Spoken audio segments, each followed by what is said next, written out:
বুকে গ্যাস্ট্রিকের ব্যথা ভেবে ভুল করেছিলেন, তারপরে জীবন মরণ শঙ্কায়। হেলিকপ্টার হাজির হলেও তাতে চড়তে পারেননি। সাভারের কেপিজে স্পেশালাইজড হাসপাতালে প্রায় 15-20 মিনিট জমে মানুষের টানাটানির পর সাড়া দেয় তামিম ইকবালের হার্ট। ডাক্তার বলছেন শঙ্কা পুরোপুরি কাটেনি, তবে তামিমের জ্ঞান ফিরেছে। কথা বলেছেন পরিবারের সাথে। তামিমকে ঘিরে ঘোর কালো আশঙ্কায় ভরা দিনের বিস্তারিত থাকছে রিপোর্টে। সোমবার সকালেও কে জানতো সাভারের এই কেপিজে হাসপাতাল কয়েক মুহূর্ত পর হয়ে উঠবে দেশের আলোচনার কেন্দ্র। সাধারণ মানুষ আর গণমাধ্যম কর্মীদের পাশাপাশি এসে হাজির হবে মুশফিক রিয়াদের মতো সুপারস্টার। কে জানতো ঢাকা প্রিমিয়ার লিগের ঢাক ঢোলের মাঝে প্রায় মিনিট 20 মতো থেমে যাবে তামিমের হৃদযন্ত্র।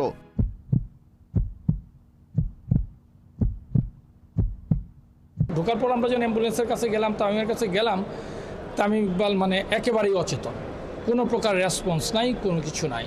হেলিকপ্টারে আমরা তুলবো কি তুলবো না, নাকি আবার এই হসপিটালে ব্যাক করব, কারণ ও অচেতন, পালস নাই, মুখ দিয়ে ফেনা পড়তেছে, ডালিম তো প্রচণ্ড পাঞ্চ করতেছে বুকের মধ্যে, ডাক্তার করতেছে।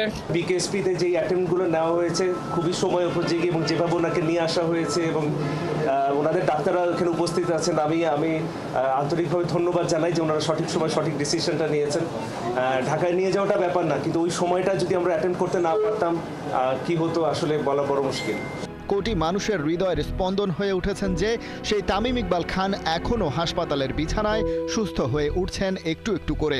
কিছুটা স্বস্তির অবকাশ আছে বটে, তবে দিনটা যে মোটেও স্বস্তির ছিল না। সোমবার সকালের সাথে বছরের বাকি দিনের পার্থক্য তেমন নেই। মোহামেডানের ক্যাপ্টেন তামিম যথারীতি টস করেছেন ঢাকা প্রিমিয়ার লিগে শাইনপুকুরের বিপক্ষে ম্যাচে। তবে বুকে ব্যথা ছিল, গ্যাস্ট্রিকের ওষুধও খেয়েছেন। অবশ্য ব্যাপারটা যে তার চেয়েও ভয়ঙ্কর সেটা আজ করতে পেরেছেন। ড্রেসিং রুমে টিম অফিসিয়ালকে সেটা জানিয়েছেন। নিজ উদ্যোগেই নিজের গাড়িতে চড়ে গেছেন পার্শ্ববর্তী হাসপাতালে। কিন্তু সময়ের সাথে সাথে অবস্থা গড়ায় খারাপের দিকে। খেলাযোগ জানতে পারে অচেতন হওয়ার আগে এয়ার অ্যাম্বুলেন্সে করে ঢাকায় ফিরতে চেয়েছিলেন তামিম, নিজেই দিয়েছিলেন কল। দ্বিতীয়বার হাসপাতালে নেয়ার পর চিকিৎসকদের নিতে হয় বেশ কয়েকটা গুরুত্বপূর্ণ সিদ্ধান্ত। বাইরে উৎকণ্ঠিত বাকিদের রেখে কেপিজে হাসপাতালের কার্ডিয়াক ইউনিটের ভেতরে চলেছে জমে মানুষের টানাটানি। 20 মিনিটেরও বেশি সময় ধরে চলে কার্ডিওপালমোনারি রিসাসিটেশন বা সিপিআর। দেয়া হয় 3 বার ডিসি শক। তারপরেই রেসপন্স করতে শুরু করে হার্ট। ফিরে আসেন তামিম। চিকিৎসা শাস্ত্রে এটা বিরল না বলে উপায় নেই। মৃত্যুর সাথে পাঞ্জা লড়ে এ যাত্রায় জিতলেন জাত চ্যাম্পিয়ন মিস্টার খান। করোনারি এনজিওগ্রামে তামিমের হার্টে ধরা পড়ে একটা ব্লক। পরিষ্কার হয় আসল বিষয়টি। রিং পরাতে দেরি করেননি চিকিৎসকরা। সবশেষ আপডেট, জ্ঞান ফিরেছে তামিমের। কথা বলছেন মা, স্ত্রী আয়শা এবং ডাক্তারদের সাথেও। সুস্থ হয়ে উঠছেন একটু একটু করে, তবে শঙ্কা মুক্ত নন, বিশেষ করে আগামী 24 ঘন্টা। কর্তৃপক্ষ 24 ঘন্টা অবজারভেশনে রাখেন, সেটাই স্বাভাবিক নিয়ম।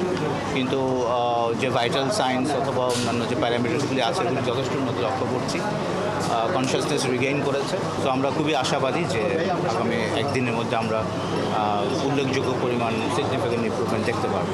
ওর প্যারামিটার্স দেখে আমাদেরকে বলবেন যে ওর শারীরিক অবস্থাটা কি, সেটার উপর ভিত্তি করে ওর পরবর্তী পদক্ষেপ নেওয়া হবে। যারা চেনেন তারা জানেন এটুকু পথ যখন ফিরে এসেছেন তখন বাকিটা রিকভার করতে তামিমের চেয়ে ভালো আর কে পারে। ক্রিকেটার তামিমের ব্যাপারে যাদের আগ্রহ নেই তারাও এখন বলতে পারেন ওয়েলকাম ব্যাক চ্যাম্প, তোমার জন্য মনের গভীর থেকে প্রার্থনা। খালিদ জামিল, একাত্তর।